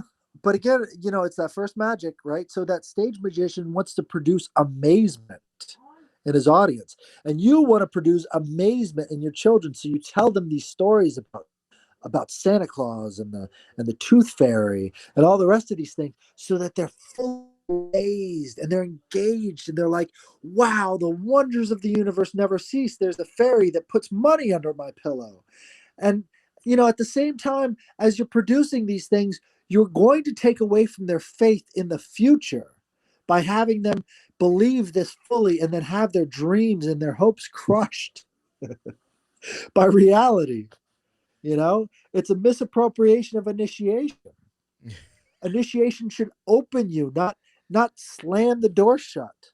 But again, that's why all these Hollywood creatures are all doing these subconscious initiations on all their followers, is because they want to provide that wonder for them, and then eventually that wonder is going to be slammed shut by all these disasters that are coming their way, and it's not going to be good. But it's going to be a lot to feed off of. There's going to be a lot of eternity to feed off of that disaster that's coming. Yeah, I mean, That's what they hope. the fucking jab worked so well because people believed in Christmas. Right. Right. I'm getting lied to and then given a free gift. Yeah. It's free shots, everybody. Free shots. I mean, think about that too. They've got that song, shots, shots, shots, shots. Oh, look, this is largesse. This is, Zeus. This is Jupiter. It's all largesse. And then what happens when you open the gift? You keel over because your heart is destroyed. There's a lot of energy to feed Oh, from. that's why everybody's dropping from cardiac arrest. There you go. Love is gone. They open that heart and then they close it up. It's all a ritual. It's all a ritual. It's all a ritual. Whether they want it to or not, it's a ritual, you know. You're like, fuck, This I'm is- 40 years old and I'm still buying a bunch of bullshit. And before we go, I want to get into the nature of conspiracy, right? The nature of every conspiracy has to do with the people involved, right? So there are three types of people in every organization, right? You've got the true believer, the one who fully believes in the nature of that organization. You've got the careerist who is just there for the paycheck. And then you've got the psychopaths who just want power over that organization, right? Now, the way a psychopath rises to power is they push on the establishing principles of that organization until the true believers get so upset that they finally raise their heads and become a target for the psychopath. Right? If you think about every conspiracy under the sun, it consists of pushing on those boundaries until you raise your head and they know who the enemy is. You understand? This is the nature of every conspiracy. So all these people try to give this massive amount of credit to these psychopaths when the psychopaths are just pushing your boundaries. That's all they have to do is push your boundaries. And then guess what? Guess what? You raise your head up and they know who to target. That's the nature of every conspiracy that has ever existed throughout history. Does that make them godlike? Does that give them godlike information? No. But it certainly gives you the ability to see how you're giving them power because you're not pushing back. When they push your boundaries, you go along with it. When they pushed you into the Iraq war, you didn't stand up, conservatives. Why not? Because you didn't know that was your boundary. But guess what? The Patriot Act means the Patriots now, doesn't it, conservatives? You understand how that works? They pushed your boundaries, they found their target, and you're it. You're it. They didn't have to plan. They didn't have to plan. You gave it to them on a silver platter. They pushed your boundaries. Look at all these Hollywood types doing all these satanic rituals. They pushed your boundaries. You popped your head up. Now they know who to shoot at. That's how it works. So how do you fight back against it? Look at all these rituals. Look at all these rituals where they're going out to these revivals. There's this one in this I think it's a Tennessee university where they've got a 3-week long revival. You know what's going to eventually happen? The cops are going to have to get involved. Either there's going to be a mass shooter there or something because they cannot stand the energy of forgiveness. They cannot stand the energy of purification. That's what happens at these revivals. Abulation. They're getting rid of their sins. They're aligning themselves with this deity. And in doing so, it's going to eventually lead to a conflict because they want you impure. They want you separated. They want you not able to realign yourself with your creator. And once you realize that, they're going to come for you. And when they do, are you going to be ready? Are you going to be ready? And that has to do with the power of spirit. That has to do with the power of your energy. Once you're in that position where you're forgiven, you've forgiven yourself, you forgive other people, you are unstoppable. And they cannot stand that because you are in full alignment with the universe at that point. I even think, when it comes to these things like that they're showing on TV, first off, I didn't even know about the Grammys and Sam Smith until like the next day. I don't even Nobody know did. Nobody know watched who he it. was Nobody until gives the a next shit. day. But I do think, and and unfortunately I was asked to cover it, and then I was asked to cover Rihanna's. But like, to tell you the truth, in all actuality, in my opinion, if people stopped watching them, and even the conspiracy theorists stopped posting shit up about it, it really wouldn't make a fucking difference anymore, and it would just go There's away. no energy. They've lost all energy. I Once mean, they I'll even stop say it making you myself. upset. I spent the time to cover the show for Billy Ray Valentine, but like in all actuality, I do think like even paying it that much attention and people like, these. That was like another thing that I even had noticed is like the next day it was like every other third, fourth account is like posting this up, and I was like, yo, like They if got there's anything in here, what do you think you're doing? they got the This is lowest ratings. free mass talismans being made. Right. They got the lowest ratings of any other Grammy Award show that time. The only reason why anybody even knows about it is by watching the videos online later. You're giving them their energy by getting upset at this kind of thing. And this is a very important point, too. All right. Because this is a ritual. You see what they're doing. Right. So let's go back to the Uranus thing. In the first episode, I talked about Uranus and the fall of the balls. Right. So Uranus is castrated. The balls fall from the sky. Where do those balls go? They go into the water. What happens in the mythology is that Aphrodite pops out of the frothy foam from these balls hitting the water. What are all these celebrities wearing? They're wearing this red. The scarlet whore is born after the balls hit the water. And all these people are engaging in this ritual as you're giving it energy the day after.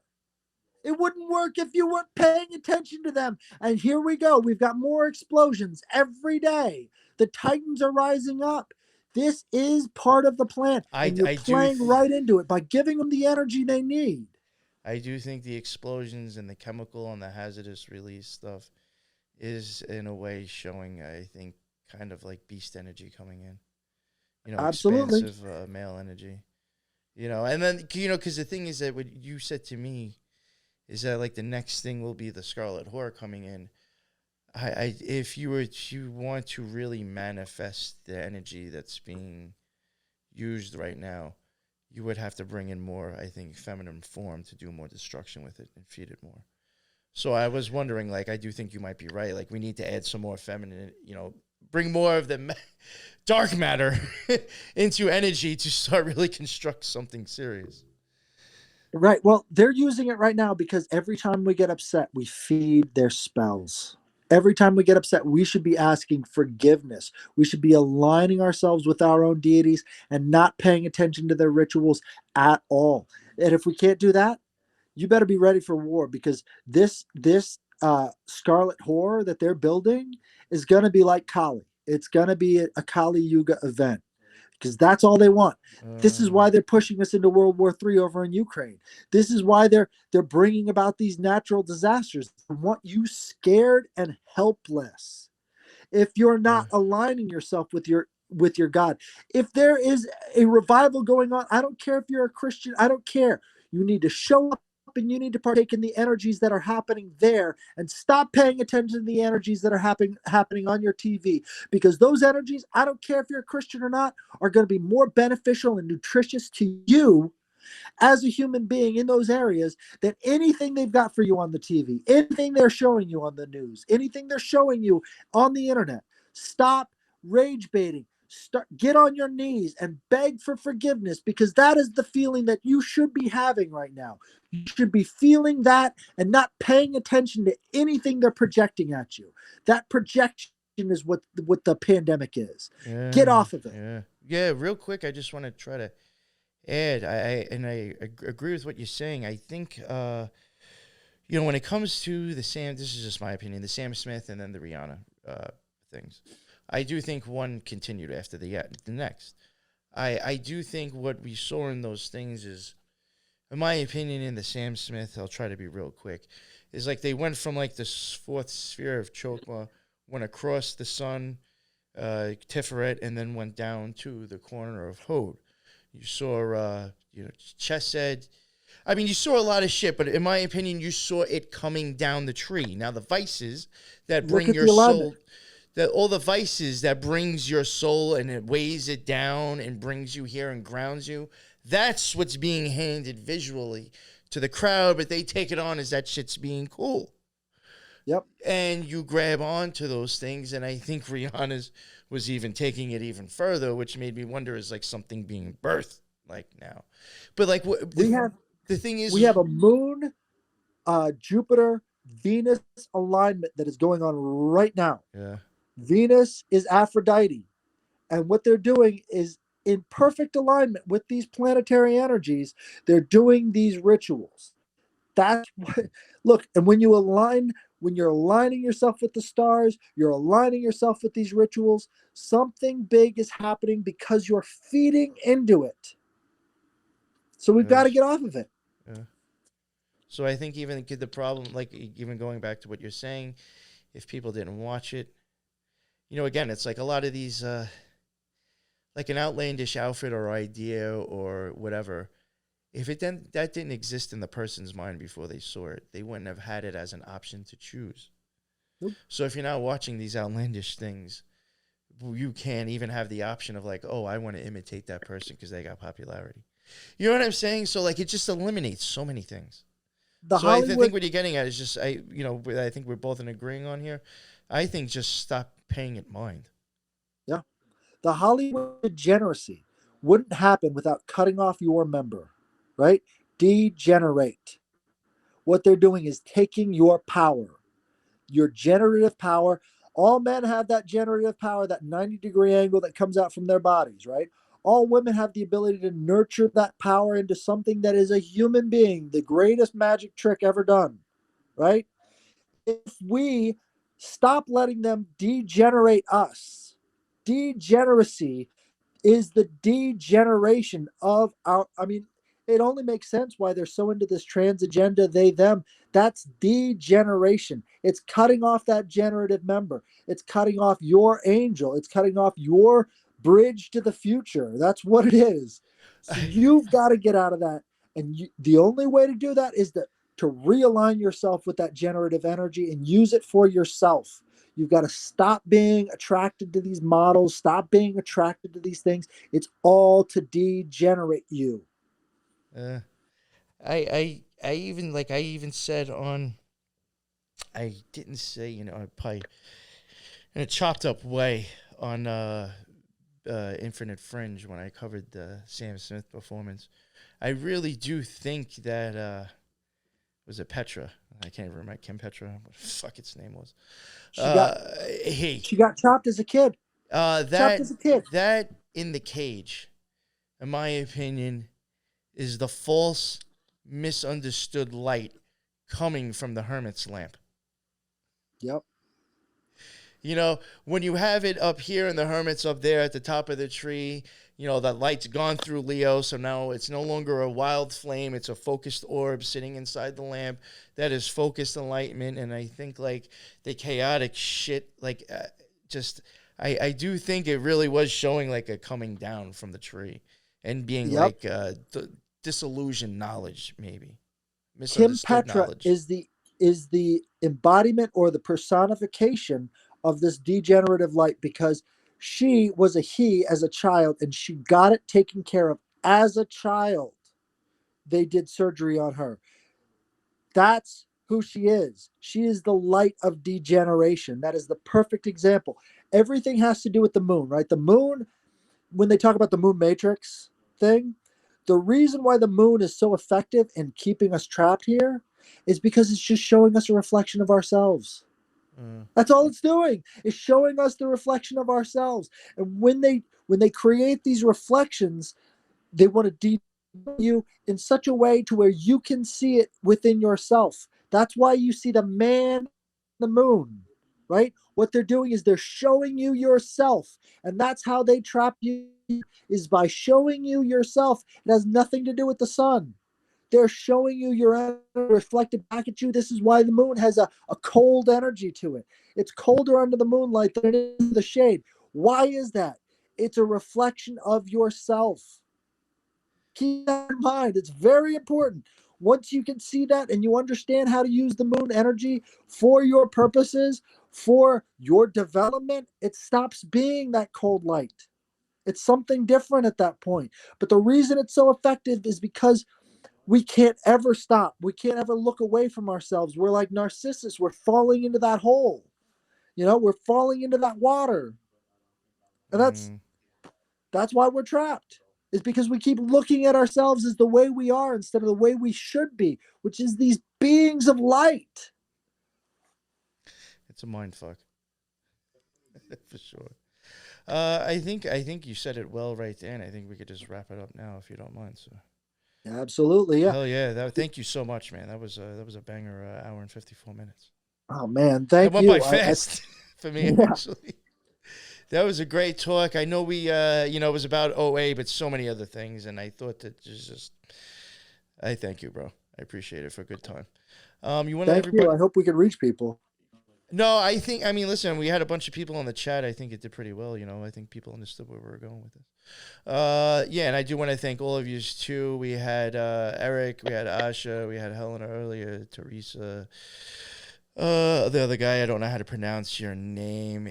Abrasion equation. Maybe that's it. Okay. What's up? Thank you all for jumping in on the chat. There was a pretty good, talking going on. Yeah, do you want to let everybody know where they could find, I guess, your whatever you do have? Oh, plug Right the other now- show. Plug the other episode you're on too. Yeah, I was on General Lee's show. I was on there Subconscious for Realms. part 1, and probably going to do a part 2 pretty soon with General Lee. Probably going to do this stuff over again, maybe change it up a little bit, but I think it's vital that people have a good basis in reality, and if they look for me on Twitter, I do a lot of Twitter Spaces. I jump in on other people's Twitter Spaces, so if you want to jump in there, see what I'm talking about, that's good. It's really hard to get all this stuff into a tweet. But, I could explain it a lot better when I go into these Twitter Spaces, and that's fun. Maybe we could do Twitter Spaces together sometime. Yeah, we were talking about that before. I might try to figure out or see if there's a way to stream into that or something, whatever. Or still connect, like you were saying, like we tried earlier. Gotta align those ports, right? Yeah. I gotta figure something out, maybe. All these computer concepts, when you align your ports, it all goes smoothly. When your ports don't align, guess what? You're not going with the flow. Somebody else is taking control of your ports. I'll tell you that much. They're listening into your ports right now on Instagram. They figured out a way to align your ports without you even knowing it. You take all these computer symbols and you apply it to your own life. That's how energy works. Very good point. As above, so below. So I will, if it's not in there now, I will add it after the fact. I think I already added in your links to your social media. The links for my show, The Occult Rejects, Spiritual Gangsters. I think TikTok may be in there. The new Twitter and Elements that the Headless Giant is also in. Everybody, if you haven't checked it out yet, check out the Elements server. We do have Twin Peaks watch parties. I think it's kind of been on hold, but might be starting up soon. I don't know.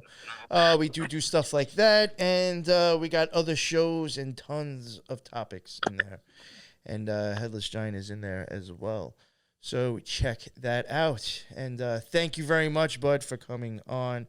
I'm sure besides this, there are other things me and you can talk about. This won't be the last time we have talked. And until the next one, thank you everybody for jumping in, and be well. Later. Yeah. Bye.